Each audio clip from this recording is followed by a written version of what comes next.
From the Kennan Institute in Washington, D.C., welcome to KennanX. I'm your host, Jill Dougherty. We're back with Season 2. Thanks for tuning in. Your interest, even excitement about our podcast is what keeps us going. And we can't wait to share another season of our never-ending journey to understand Russia, Ukraine, and the surrounding region. Tak, поехали! Let's go. On the evening of October 22nd, 1962, American families gathered around their television sets for an address to the nation by President John F. Kennedy. What they heard shocked the nation. Good evening, my fellow citizens. This government, as promised, has maintained the closest surveillance of the Soviet military buildup on the island of Cuba. Within the past week, unmistakable evidence has established the fact that a series of offensive missile sites is now in preparation on that imprisoned island. The purpose of these bases can be none other than to provide a nuclear strike capability against the Western Hemisphere. The story of the Cuban Missile Crisis is well known, especially for those like me who lived through the Cold War. But that's the American side of the story. Until recently, the full story from the Soviet perspective was hidden in classified archives. Cold War historian Serhii Plokhy, director of the Ukrainian Research Center at Harvard University, gained access to Ukraine's recently declassified KGB archives. And he's just published a new book that reveals the other side of the story of the Cuban Missile Crisis. One of the arguments that I'm making in the book that the world was saved from the war because despite all the differences, Khrushchev and Kennedy had something in common, and that something in common was the fear of the nuclear war.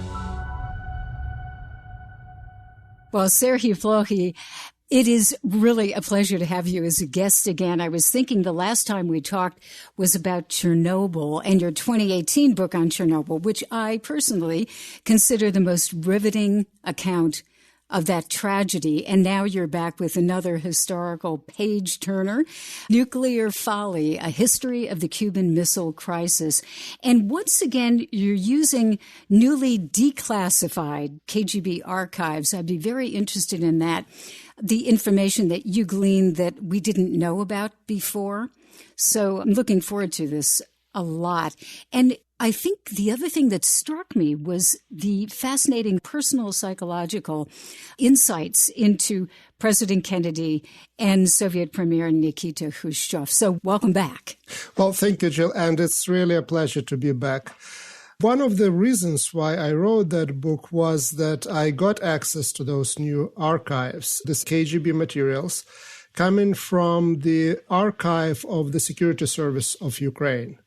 And with the Revolution of Dignity, with Maidan revolt in Ukraine, what we also got was an archival revolution. So access to the former Soviet materials that otherwise we didn't have that access. And one of those materials that I consulted were the reports of the KGB officers that accompanied every ship that was leaving the Ukrainian ports at that time for Cuba, and then were coming back.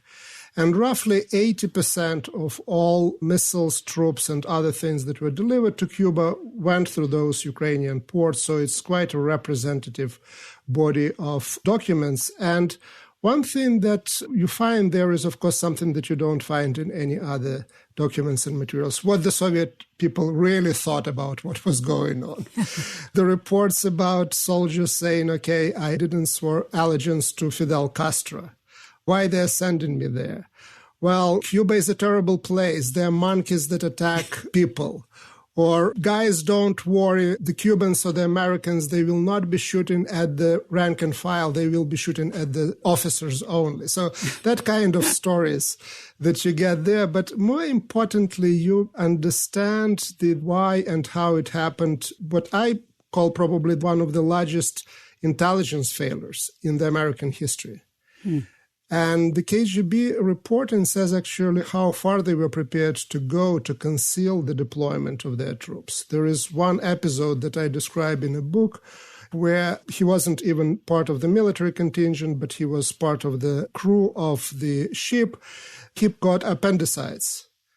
And they were trying to operate on him and eventually decided that he would die, but they would never leave him in the hospital in the Mediterranean because he could actually tell about something to the foreign intelligence. And it turns out that he had nothing to tell. At that point, they didn't know where they were going yet. But that's one of the explanations of how that failure really happened. And another really very important insight, something that I don't think was really known before my book or before I at least consulted those sources, is the level of humiliation that the Soviet military and command felt as the result of withdrawal from Cuba. And it wasn't withdrawal per se. It's basically the procedure under which it was done, where the American airplanes and American ships were allowed to check on the Soviet ships whether they were bringing their missiles back or not, because Castro refused to allow either American or UN inspectors on the island. So what I call is a strip search of those ships, where, again, KGB reporting says that when captain was following the orders, the commander of the military contingent would actually rebel and would say, okay, we are not going to do that. And Khrushchev was ousted 2 years after the crisis. The Marshal Malinovsky, who was his really very loyal minister of defense until, of course, he betrayed him. So Malinovsky went to his military commanders and said, never in the history of either Russian or Soviet army the troops actually experienced that kind of humiliation that we had after Cuba. And again, that's something that I read a lot about Cuban Missile Crisis to write this book. I didn't see that in other accounts. Yeah, and that's probably a long-lasting feeling, too. Yes, I certainly would agree with that. Yeah, I was struck by the fact that the personalities were very important, and you set them up very well. John Kennedy, 45 years old. He's in the middle, I think, of his second year in the presidency. Khrushchev thinks that he is a callow fellow, very naive. I can just roll him if I want to.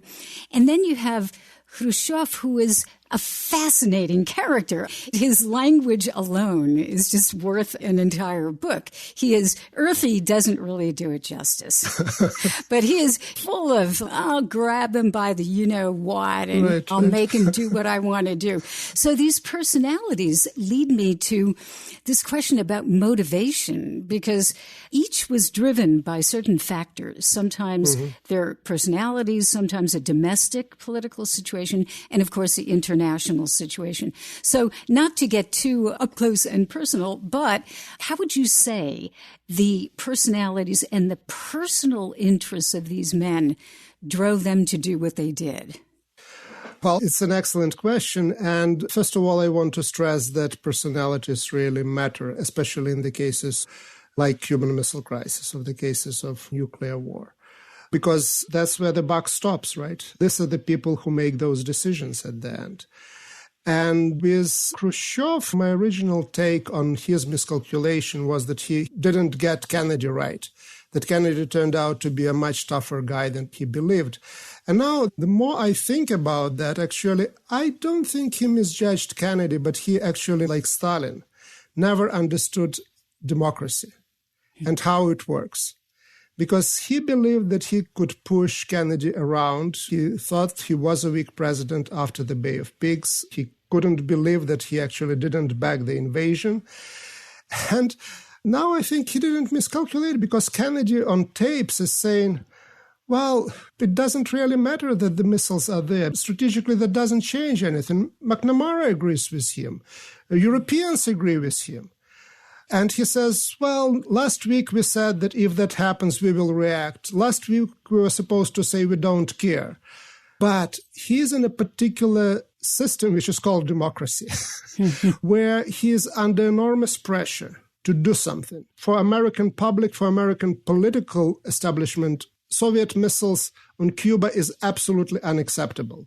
forget the realities of the military situation and balance and things like that. It's psychologically unacceptable.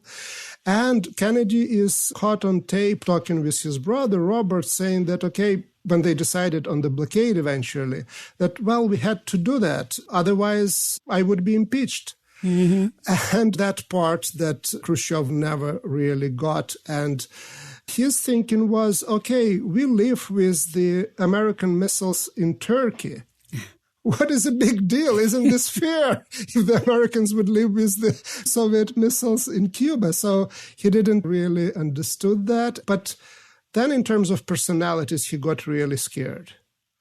Once he realized that Kennedy is not backing off, he got really scared and was doing everything in his power to de-escalate.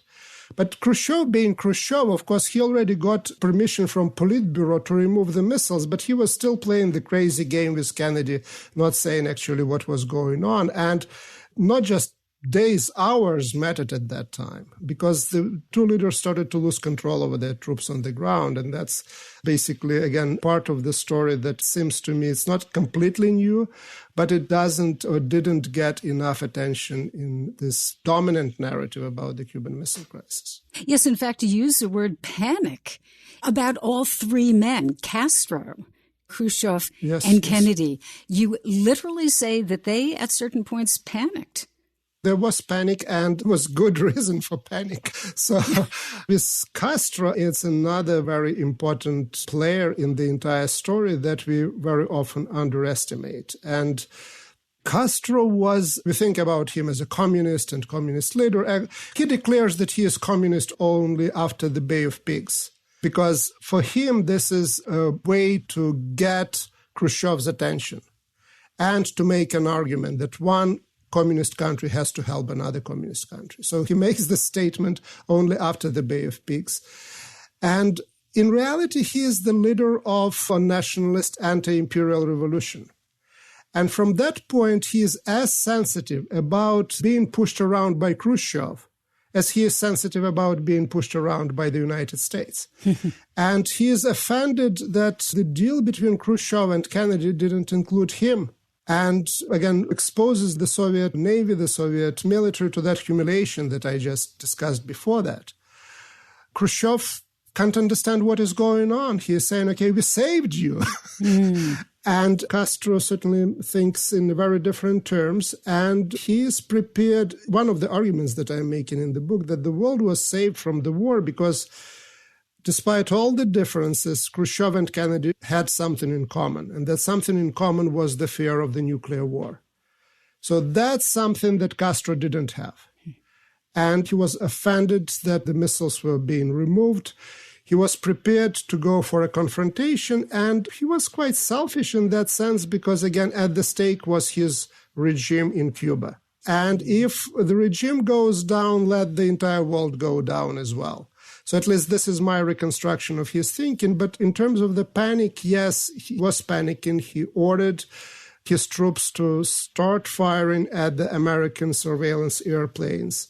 There was shooting all over the place, creating an atmosphere in which the Soviet generals thought that they were already under attack. And that's how the American U-2 plane was shot down against orders from Moscow. So Castro created an atmosphere on Cuba that actually effectively put him in charge even of the Soviet troops, not technically, not legally, but certainly he was driving the agenda. Mm-hmm. Looking at this, as I read the book, and I must say, I literally was breathing heavily at certain points where I thought, oh my God, they're actually going to do that? Is this really happening? How will this be averted? Maybe we can get into it a bit later, but that submarine B-59, I think it was, in the Sargasso Sea, that is the closest that we came, a nuclear weapon loaded and ready to be fired. Actually, maybe just very briefly tell me about that, because that moment is when the world could have ended. Yes, absolutely. And that is something that we really learned after the end of the Cold War, and more specifically in the last 20 years. And there was an account of one of the officers on that submarine who said that the captain of the submarine, his last name was Savitsky, really ordered to prepare torpedoes, and one of those torpedoes was a nuclear-tipped torpedo to fire. And that is the narrative that we can find today. Arkhipov was the senior commander there, the commander of the task force of 4 submarines. He happened to be on beat 59, and he overruled Savitsky. That's the story that is out there. You can Google it, you can find it. Now, in the last decade, maybe, a number of other memoirs and recollections of the Soviet officers appeared. And one that I trust the most is of the guy, his name was Leonenko, and he was in charge of the torpedo unit. So he exactly knew what was going on. And he tells even more horrifying story. He says, yes, there was that story before they surfaced that Arkhipov overruled Savitsky. But then he tells the story that also matches what we know from the American sources as well.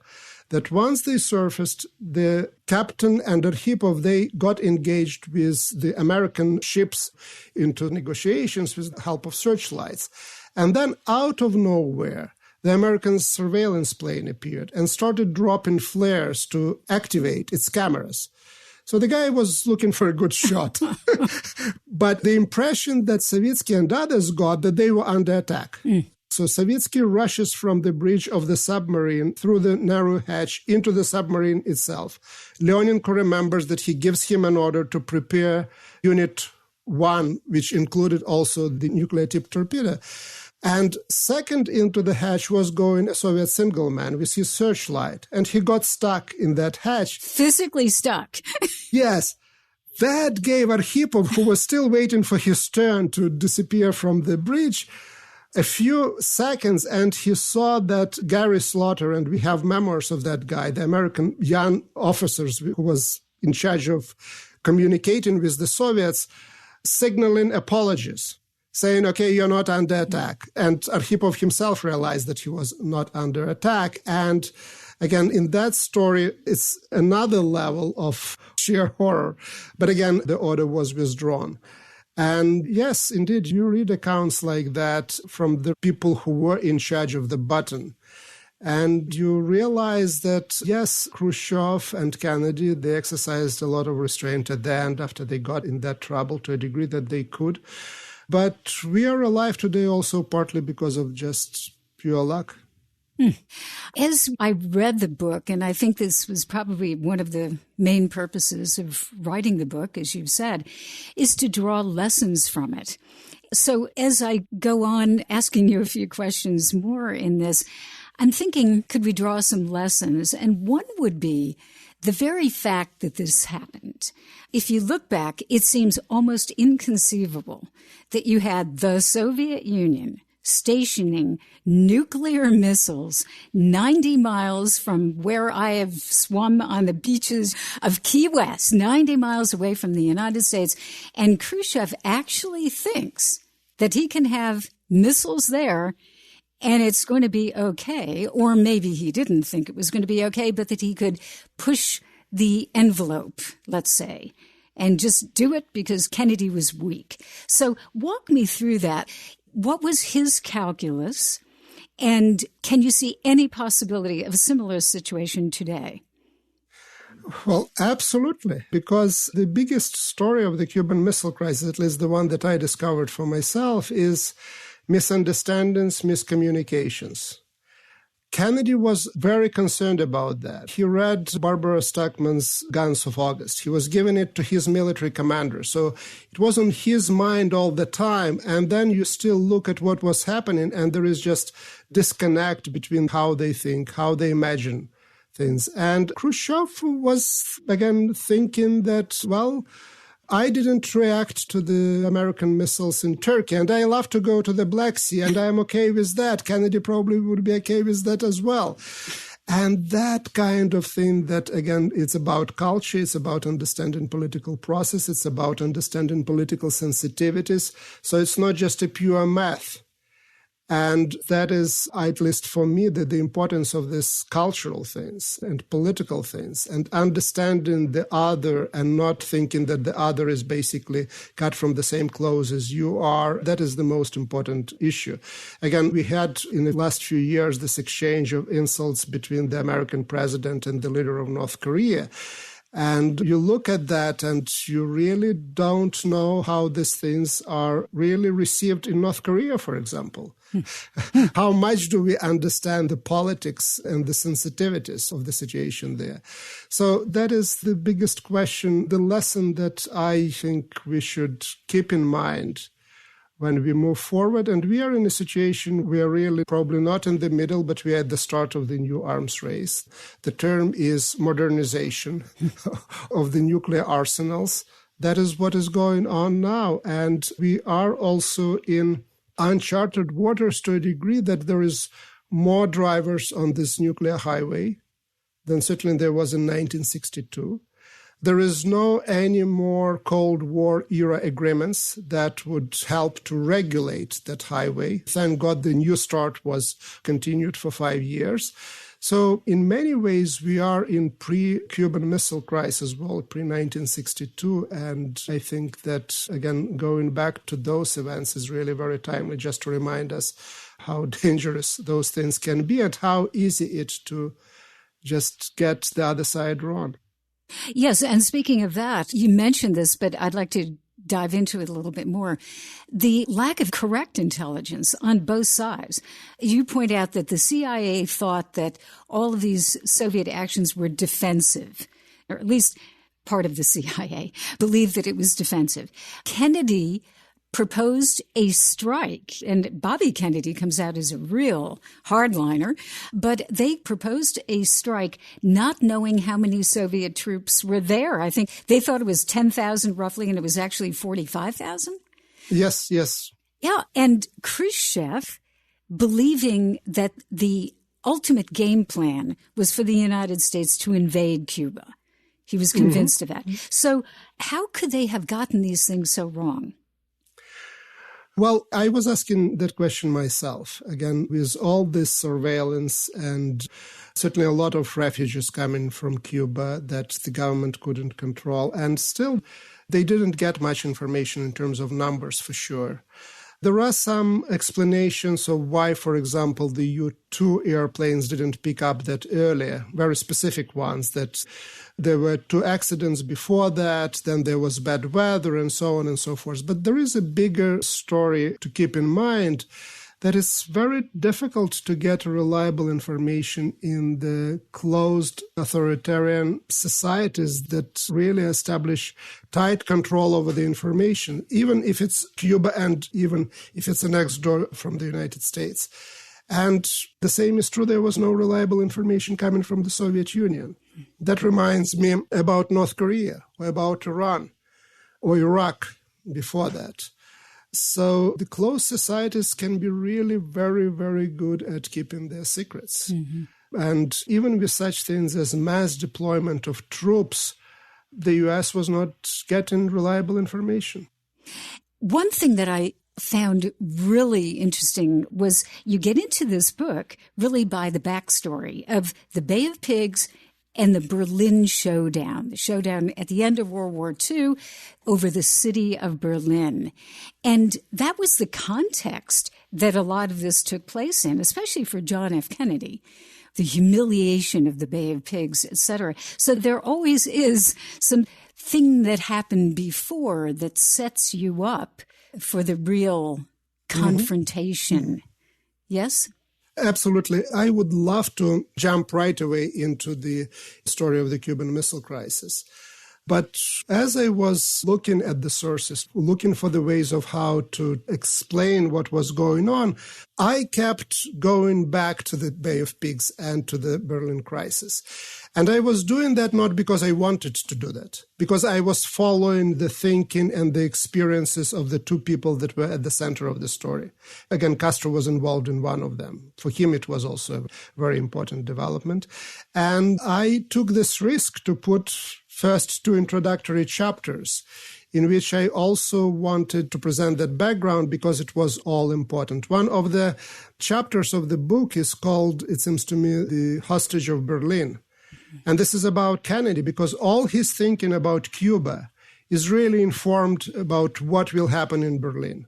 He is concerned about the nuclear confrontation over Berlin at some point more than he is concerned about nuclear confrontation over Cuba. And Berlin is always on his mind. Again, without explaining what happened there, we wouldn't understand Kennedy. We wouldn't understand his behavior. We wouldn't understand what happened there.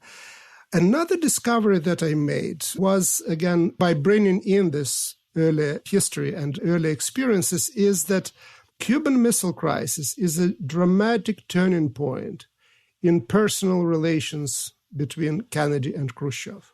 Before the Cuban Missile Crisis, Khrushchev is in the driving seat. He sets the agenda. He is in control even when he is retreating from Cuba. But once the retreat happened, the roles reverse. Kennedy, whom I call an apprentice before that, becomes master of the game. And Khrushchev, whom I called master of the game before that, really is relegated to the second tier. He is now actually following Kennedy's lead on very many things. So it's a dramatic change in relationship between the two leaders and between the two countries. Fascinating. My last question, to get back to psychology, but I think you make such a good point that one of the reasons we are all walking around alive today is because both of these men ultimately, when the games were over, feared nuclear war. It was pretty unthinkable for them. And you mentioned that for Castro it wasn't. And perhaps you could, extend that to some people today who do not have the history of the Cold War, did not grow up in that period, and don't really understand how close we came to Armageddon. So I guess the question is there sufficient fear in the world right now among the nuclear powers of the potential destruction of what's going on? Because we have these discussions right now. Maybe we could use tactical missiles. Maybe we could just use a little bit of nuclear war, escalate to de-escalate, in order to avert a real big war. So I guess that's my psychological question, but it's a very serious one. It is a very serious one. And that reminded me about President Eisenhower, the only president dealing with nuclear weapons who really was in charge of major military operations and had an insight that probably others didn't have. Again, Kennedy was in the war, but as a lieutenant and in a different position. And Eisenhower never believed that there can be a limited nuclear war. So he was preparing for the all-out war because his experience as a military general was saying that if you are in a conflict, you are actually, to survive, to win, you are throwing everything that you got. And again, he was criticized for that, for preparing for all-out war. The policy is being changed in the 1960s. But this thinking of the only U.S. president general, who was a general, who knows what fighting the war is, whether he was right or wrong, but for me, it's a very important contribution to the debate. In terms of the fear, no, we don't have that fear. We still live in the end of history moment to a degree. Again, we don't believe anymore that maybe liberalism is the only option out there available, but we certainly believe that the nuclear race came to an end, almost the nuclear age ended with the end of the Cold War, with the disarmament agreements. The trick is that that was a very short period of time between the late 1980s and late 1990s. And since then, things resumed, but they don't get the headlines. And that means we don't know what is going on. And we certainly lost fear, the kind of fear that Khrushchev and Kennedy had because they lived through Hiroshima and Nagasaki. Mm-hmm. They lived through Castle Bravo. Brezhnev exploded Tsar Bomba, the biggest nuclear device that the world ever had. So that was part of their everyday life and everyday thinking to a degree that I'm afraid it's not part of the thinking of today's leaders. Again, I can't say that for sure, but certainly not part of thinking on how the public in general imagines that, either in the United States or in the United Kingdom or in other societies that I a little bit better know. So I didn't intend my book to be a wake-up call, but I wouldn't mind if it would contribute to that wake-up process. Well, it's a fantastic book, and it's not just my opinion. Really, I'm very interested in this, obviously, because I'm interested in Russia, and I was, in 8th grade, dare I say, when the Cuban Missile Crisis took place. So I'm really hooked on all of this. But I can honestly say that it is a cinematic book and a very exciting one, and then very important, I think, for our understanding of where we are right now in the world. So, Serhii Plokhy, thank you very much. Nuclear Folly, A History of the Cuban Missile Crisis. Fantastic book, and thank you for being with us. Thanks a lot. It was a real pleasure. Thank you.